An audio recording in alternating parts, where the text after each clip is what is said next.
You're going to learn this about me. Mm-hmm. I loved Legos as a kid. Okay. Did same. you? Yes. Okay. I like building things. Okay. I did all of these when I worked for a former employer. It was a big sales company, and they did these kind of like personality tests. Right. And they were like, you're going to be really good in sales because you like conquering things and finding new business and all that. And I do. But I get bored real quick, right? And so I'm constantly tinkering. You hear about Andy Reid right now, who just won the Super Bowl. Apparently, he's a big tinkerer. Yeah. He loves tinkering. I love Phil Mickelson. I know he's a horrible human being. He's constantly tinkering with what's in his bag for golf, right? This club and that club. And he's constantly, I'm a big tinkerer. I love tinkering. I love building things. Nothing fascinates me more than how to assemble a team. Yeah. I love the assembling of team. When I play video games, I like to do my own fantasy draft. I like to build my team from scratch. What I really like doing is inheriting a team and then trading everything away and then creating it to sculpt the way I like it. Right. There's many ways at the professional level in the various sports to build a team. Draft, trades, free agency, right? Develop from within, whether it's your practice squad, minor league system, the G League, etc. If we were looking at just the overall landscape right now, I am fascinated by how these teams in the Bay Area have been assembled. Let's look at the 49ers, for example. They've done a pretty good job building it up. Yeah. Right? Yeah. Bosa, Debo, like those are premier players, studs. Kittle, they've had a lot of misses. Like a lot of misses. Yeah. And yet they've found a way to overcome it, and they have one of the most talented rosters in the league. Yeah. And if I said they hit it 33% of all of their acquisitions, that's like Grand Canyon-esque. I mean, that's like Tony Gwynn of drafting. That's pretty good. Right? It's pretty good. Like, it's incredible. Then I look at the Warriors. They've done a damn good job of drafting and developing. Now, you can say that's the prior, era, if you will, but they've put together a competitive roster over the years. They've made shrewd trades. They've made shrewd developments. Same thing with the 49ers. They traded for Trent Williams, added him to the roster. And then I look at the San Francisco Giants and how they're assembled, and they look like, to use my video game analogy, like you just hit simulation on the draft, and they just took best overall, and it's a bunch of 30-something-year-old players that, like, overall might be like an 84. But, like, you look at it, you're like, there's not one guy I like. Yeah. Like, that's literally how they're assembled. It's a solid B. Exactly. A solid B, but nothing more. It's a bunch of guys. And legitimately, Mitch Haniger, he can swing it a little bit, right? Like guys like that you recognize the name if you're into baseball, but nobody is, wow, look at this squad right now. Exactly. So let's start with football for just a second, right? And I'm going somewhere with this. As James Wiseman had his debut last night, as Trey Lance is kind of unknown right now. Number 3 overall pick, Wiseman number 2, and the other number 2 pick in the Bay Area, Joey Bart, feels like he has to fight and claw just for a roster spot from what Susan Slusser from the San Francisco Chronicle, who covers the Giants, was saying yesterday. And I'm saying to myself, all right, I personally believe football is the easiest to find and simultaneously develop talent. You have, on any given team, 22 spots open every single year. At minimum, you get 3 years of college development, and you can find undrafted players who could be Pro Bowlers, which is very difficult. Like the Mike Piazza story in baseball, being a 30-something round pick, it's few and far between. It is. And they're finally starting to lessen the rounds. Exactly. But, Okay, so let's look at the Niners real quick. Bosa, top pick, has played like it. If I told you that George Kittle, and you didn't know what his draft status was, and you just flew in to the Bay Area, and I said, he's a first-round pick. Most people say, yeah, you're probably right. I would believe it. Take it in the 5th round. Yeah. Talanoa Hufanga, take it in the 5th round, right? The point that I'm going at is they found talent in a variety of ways, and they've whiffed on a zillion picks, right? A zillion picks. They've traded for Trent Williams, added him to the mix. They traded for Jimmy Garoppolo, added him to the mix. Traded for Christian McCaffrey. They've signed guys in free agency like Charvarius Ward. So they've mixed this thing together, and I feel like the Niners are a good template, and it's unique because football, I believe, is the easiest to find talent in terms of like premier talent. But they've built an unbelievable roster that maybe only 4 or 5 teams don't envy. Yeah. Wouldn't you agree? I would agree with that because everything that you're talking about, well, number one, their age is almost perfect right now. They're not getting any younger, but their age is perfect right now. They're still young and in their prime. Yeah, they have that ability. Have a good mix of older veterans that want to win now, right? Yeah, so what the Niners have, you have the Ayuks of the world. You have basically each iteration of a career on the team. Yes. And that's what you want. You Good have the wily vet. Yep. You have the young gun. You have the younger vet that is starting to find his way in the league. That's what the Niners have. I do think in football, as you mentioned, it's easier because you're only asking Brandon Ayuk to do one thing. Exactly. Right? That's like if James Wiseman only had to play offense or something like that. Score at the block. Right. Exactly. You know what I mean? Very niche. Ayuk, I need you to run routes and block a little here and there. Yeah, and in baseball, okay, Joey Bart apparently his catching isn't so great either, but if he was good at hitting or catching, only doing one of those things. Exactly. Now, I know like Fred Warner is the gold standard at the position in all the league. Mm-hmm. They found him in the third round after completely whiffing on Reuben Foster. Yeah. And we don't even think about Reuben Foster. Nah, haven't in a long time. That's my point. And so I think football's different, but put them to the side. I think they're the best right now. And because football, I think, is a little easier to build your team up, you can go from worst to first. We see it every year, okay? Put that to the side. I think the Niners are the gold standards of team development and assembling a roster, okay? Even though they haven't won it all. I look at the Warriors, and they are the gold standard for a variety of reasons. But because basketball has this hard cap, and because of the financial ramifications, and you can't just waive people, hey, D Ford didn't work out. We're going to waive him, even though they're paying some of the money this year. It's really, really hard. And the Warriors have been right there year after year after year after year. And we are obsessing about missing on James Wiseman because this might be their only opportunity. Well, they did develop and draft and find Kevon Looney and Jordan Poole, and they found value in free agency with a Dante DiVincenzo, for example. Still maximizing Steph Curry, still trying to get the best out of Klay Thompson after he misses 2 years. Draymond Green, older, longer in the tooth, having a fine year. Now, their record isn't great this year, but they are the reigning champs. Yeah. The 4-time champs. They've swung in free agency. They got Kevin Durant. It's one of the greatest deals of all time. Yeah. So they've done a great job of assembling a team. Wouldn't you agree? I would definitely agree with that. Right? And we're losing our minds about James Wiseman. And I'm frustrated with the James Wiseman thing, but I don't think it's going to anchor them. No, James Wiseman was never going to be the reason the Warriors got their 5th ring, right? Or this core got their 5th ring. No, I think he was beyond the rings. Yes. Meaning, like, whatever was going to happen after we were, like, focused on rings, you were hoping he would be a big part of it. By the time, you get what I'm saying? By the time the elder statesmen have gone off into the sunset, it's time for James Wiseman to take over. The problem with that is, which is, again, very similar to Trey Lance, is you drafted a guy with limited college experience that needed a lot of work, and you didn't have time to let him work, and that lends itself to the Steve Kerr runway thing. Yes. And that's just the unfortunate part about it. And look, we see everybody saying whether he's soft or he's this or he's that. There is more tape out there on James Wiseman than Trey Lance, but to me, it's still similar. I still think that you could be a bust, but can you unbust? Can you do that? So I'm going somewhere with all of this, all right? So you got Trey Lance drafted to a team that's built in a variety of ways that feels like it's going to be good for a couple years, but you never know because the NFL, but also is ready to win now. Yeah. You got the Warriors where you could feel the sand coming out of the hourglass, and it feels more desperate with the Warriors than it does the Niners. But the Warriors have also accomplished more in terms of the hardware than the 49ers. Exactly. And then I look at the Giants and how they've put their thing together. And as we talk about Wiseman being number 2 overall, we talk about Trey Lance being number 3 overall. You have number 2 overall pick Joey Bart. And I look at how the Giants have been assembled. And I sit here and I say, like, Joey Bart being good or not is almost irrelevant to their overall success. But to me, it's a larger microcosm of not understanding value.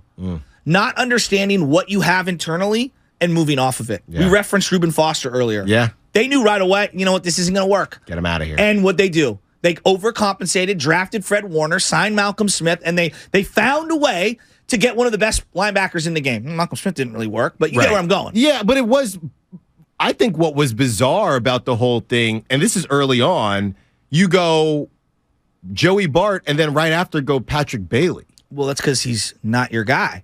But I don't understand that Patrick Bailey hasn't been good either. No, he hasn't. He was supposed to be okay. Well, originally, all these reports, and baseball is so tough because these guys are in here for so long. Originally, Joey Bart was supposed to be the bopper, and Patrick Bailey was better defensively. Turns out none of them can do anything. Combined, they might not be a Major League Baseball player. Right. Maybe put them together, you might have something. Give me 1 second here. You're listening to 95.7 The Game, KGMZ HD1 in San Francisco, always live on the free Odyssey app. Download the Odyssey app and favorite 95.7 The Game for the best and most up-to-date sports coverage. And don't forget, you can also watch us every day on YouTube and Twitch streams. Shout out to the YouTube and Twitchers. I see you guys out there. We're just talking top picks. You could search on YouTube, 95.7 The Game, click subscribe. Let's get up to 30,000 subs. Come on, you guys. What are we doing? Like and subscribe to the channel while you're there. Like. So if I asked you, all right, of the three guys, Joey Bart, James Wiseman, Trey Lance, forget for their respective teams. Because right now, James Wiseman's in Detroit. Who knows what happens with Trey Lance, whether it's here or somewhere else? Who knows what happens with Joey Bart, whether it's here or someone else? If you're just joining us now, Joey Bart apparently might not even make the roster from Susan Slusser, who covers the Giants, which is surprising to me. All three top picks, all three feel like they're not very good right now. And I think that's just being soft, and you could say bust. I think that's unfair. It's too soon, but they're not very good right now, and they're not helping their teams win. If you had to bet on one of those guys for the next 5 years, which one is the guy who can actually be a good player in their respective sport? This is so tough because it's different. Because the quarterback position demands so much. So I would want to say James Wiseman because I think he has the easiest path to survive. Have we seen the least of James Wiseman, or is it the least of Trey Lance, you think? We've seen the least of Trey Lance, in my opinion. Okay. Because we've seen James Wiseman in different situations. But honestly, if we're talking about, what if we did it like this? If all of these guys are no longer on their Bay Area teams in 5 years, which team would you guess would be regretting it the most? Ooh. You know what? I think the way you phrase that, I would probably say Golden State, because if it ends here with Golden State and you don't have a succession plan or any big player, and he's maybe getting all-stars, even if he's a flawed player where he's just an offensive-only type of a player, yeah, I think they would regret it. Whereas I think, like with baseball, you could trade a great, like White Sox are a great example. They traded Fernando Tatis Jr., they've made the playoffs a couple times. Right, they've been favorited in a couple of them. Like, and in football, right now, it just feels like you can move off of Trey Lance. Like, the Niners were ready to move off of Jimmy Garoppolo. And then he got hurt after he was helping them. And then Brock Purdy came in and played pretty well. Yeah, and I would say... In fact, I would say better than Jimmy. Right. Well, I would say... In terms of, being a serviceable player, we talked about how James Wiseman's Wiseman. I would probably go Wiseman, but man, do I want to go Trey Lance. Why is that? I want to go Trey Lance just because I think out of who we're talking about, and I'm so tired of talking about ceilings, but I would say I still think his is the highest. But isn't that what sports is about? Like ceilings, like maximum potential. Right, but since he has a high ceiling, he has the ability to make Niner fans, if he's wearing a Colts jersey, the Colts were high on him. I heard that a couple weeks ago. Yeah, I heard that too. To say, too. man, how did we not make that work? And that would come back on Kyle Shanahan. So I would say most likely James Wiseman, but who would give the most regret if he hit would be Trey Lance, for sure. Interesting. So we put it out on our poll right now on the Morning Roast on Twitter. Which of these number 2 picks would you bet on to have the best career right now? Joey Bart is one of the options. Trey Lance was a number 3 pick, but that's fine. Trey Lance is on there. And James Wiseman. Who do you think would have the most success right now on their career? It's fascinating, man. It really is fascinating that all 3 of these organizations have had some level of success. I know Giants fans are down in the dumps. They did win 107 just a couple years ago. They did. All right. Now, you could call it a fluke. I think you earn it. Outliers, the way I would put it, meaning everyone had monster years. That's a nice way to put it. Yeah, I think fluke feels unfair to me. I don't like the word fluke. I say fluke. You to say be completely fluke? honest with you. Okay. Again, that's fine. But I look at it, I'm like, all 3 of these teams have had success, even though these top picks who we thought were going to be important factors haven't done anything. I mean, they really haven't done anything. Like James Wiseman has shown a little bit. Trey Lance, maybe even less, which is crazy. Yeah. And Joey Bart played a full season this year and was okay. Yeah. Did he play? He did. He was in the game. Oh yeah, you were up Austin watching. Wins was taking a lot of his at bats. No, yeah, he batted 8th or 9th every day. He was slotted in, but did he play? How many times did Joey Bart get dirt on his jersey? Are we sick of hearing these 3 names as fans? No, because I think it's fun. I think it's fun to see how this whole thing progresses, and I guess I think the thing about the draft and the thing about prospects is it just gives hope. Yes. It just gives hope. Yes. And when you don't, at least whether the hope is going away, a la James Wiseman, then it gives you a reason to follow the Detroit Pistons. How many Warrior fans were watching the Detroit Pistons who hadn't watched the Detroit Pistons since either Chauncey Billups or whenever the Warriors play them? And I believe that focus on Wiseman will slowly wane or fade over time. Of course. But best believe, the way Warrior fans were wired pre-championships, I followed Larry Hughes. Yeah. I followed Antoine Jameson. I followed Gilbert Arenas. Monte. Every player who left the Warriors somehow Tyrone Hill made it to an All-Star game, I feel like, one year. Like, I followed everybody's career. I was rooting for Tim Hardaway in Miami. You know, like, we do this as Warrior fans. Chris Webber, I had disdain for the Kings because Chris Webber figured it out there. Yeah. I hated the Kings. Yeah, just because. Now, going back to all the drafts and all the specific situations, I do think that the Giants have the most leeway because we're talking about a sport that drafts what? They just went down.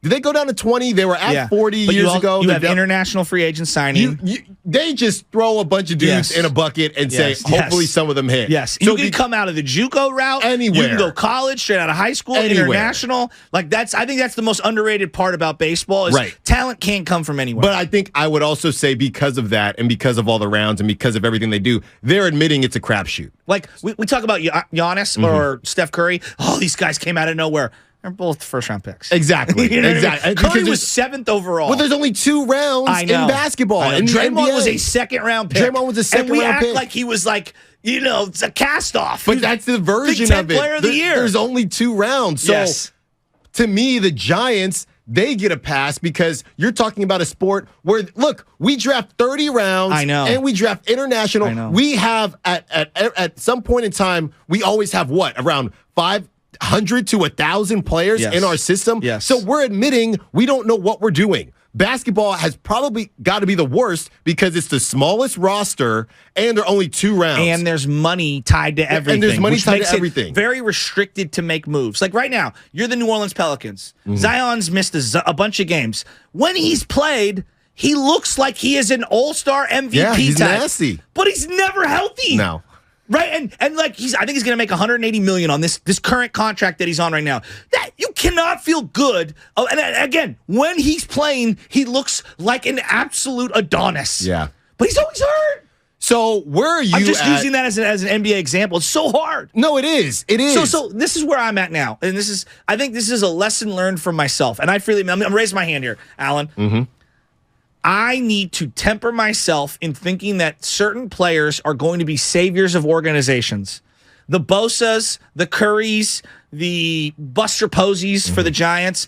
Those guys are few and far between. Right now, we're doing this with Marco Luciano, okay? We've heard about Marco Luciano for what feels like 5 full years. Has anybody ever seen him in person? Does he exist? Yeah, I've seen him on the Emeralds. I follow the Emeralds on Twitter, and so I've seen some of the highlights. I'm saying you got to see him in the flesh. I've never seen him in the flesh. He's like Sasquatch. I'm gonna start asking questions here. So like, I did this with Trey Lance. Like what I saw at practice, I'm like, this guy looks like he could throw the ball all over the field. Yeah. And I feel like he's going to be a really good player. And to this point, I've been way wrong. Right, and I'll be the first to raise my hand and say I was wrong. How much of that are you putting on injury versus his just inability to throw the football? What I'm saying is that fans, even organizations, we all need to take a deep breath when it comes to the next coming. And I'm at the front of the line.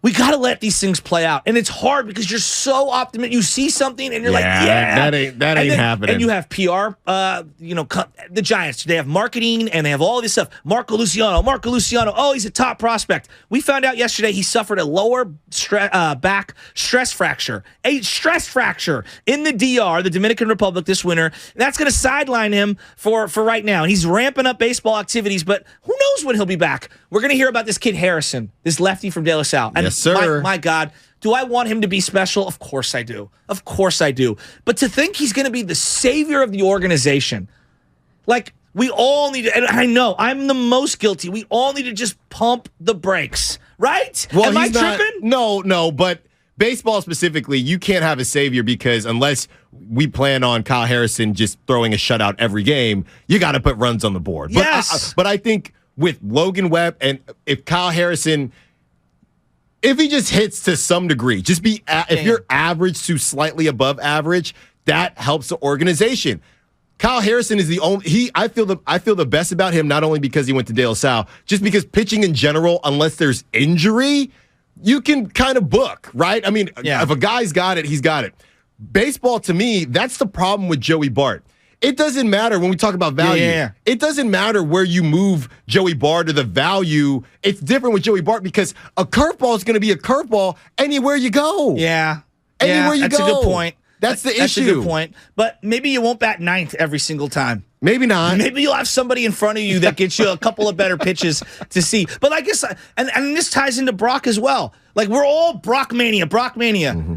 He's 22 or 23. I guess he just turned 23. And going under the knife. Exactly. We all just need to, like, take a deep breath. Now, again, I'm the most guilty of this. Mm-hmm. But to think that these children, and that's what they are, young kids, are going to save your corporation, that feels egregious from fans, from media, from organizations. You better have a whiz kid, and that's what you're thinking you're going to get. So we'll see. We're going to do something fun.